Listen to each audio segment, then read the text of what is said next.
একটা ছোট্ট গ্রাম, শহর থেকে অনেক দূরে। ধান ক্ষেতের ভেতর দিয়ে এক টানা মেঠো পথ। সেই পথ ধরে হাঁটলে চোখে পড়ে একটা মাটির উঠোন, আর তার মাঝে দাঁড়িয়ে থাকা এক খড়কুটোর ঘর।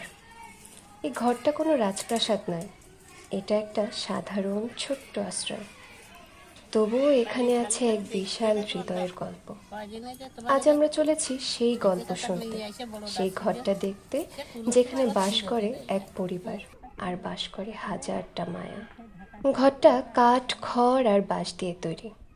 ছাদের ওপর খড় বিছানো, যা বৃষ্টি আসলে জল টানে, আবার শুকিয়ে গেলে মিষ্টি একটা গন্ধ ছড়ায়।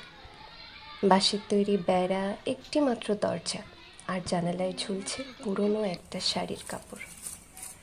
বাইরে থেকে দেখলে মনে হবে এতটুকু ঘরে মানুষ কিভাবে থাকে, কিন্তু ভেতরে ঢুকলেই বুঝবেন এই ঘরটা শুধু বসবাসের জায়গা নয়, এটা ভালোবাসার এক ঠাঁই। ঘরের ভেতরে আছে এক পুরনো খাট, পাশে একটা কাঠের আলমারি, আর দেয়ালে হাত দিয়ে আঁকা আলপনা। ঘরের কোনায় বসানো আছে মাটির চুলা, যেখান থেকে সকাল বিকেল ধোয়া ওঠে। এই ঘরটা চোখে ছোট, কিন্তু মনে বিশাল। এই ঘরে থাকে 4 জন।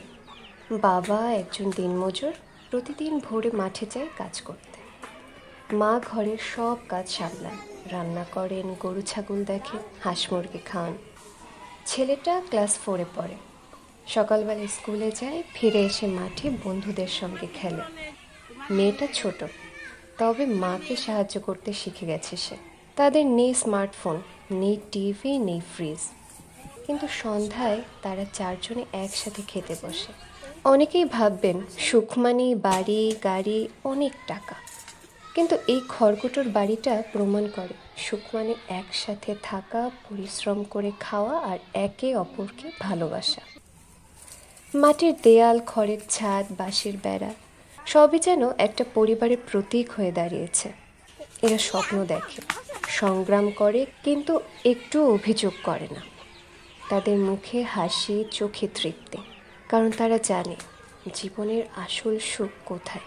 ঘরটা হয়তো কারো কাছে কিছুই না, কিন্তু এই ঘরের প্রতিটা কোণ জুড়ে আছে গল্প, ভালোবাসার গল্প, বেঁচে থাকার গল্প।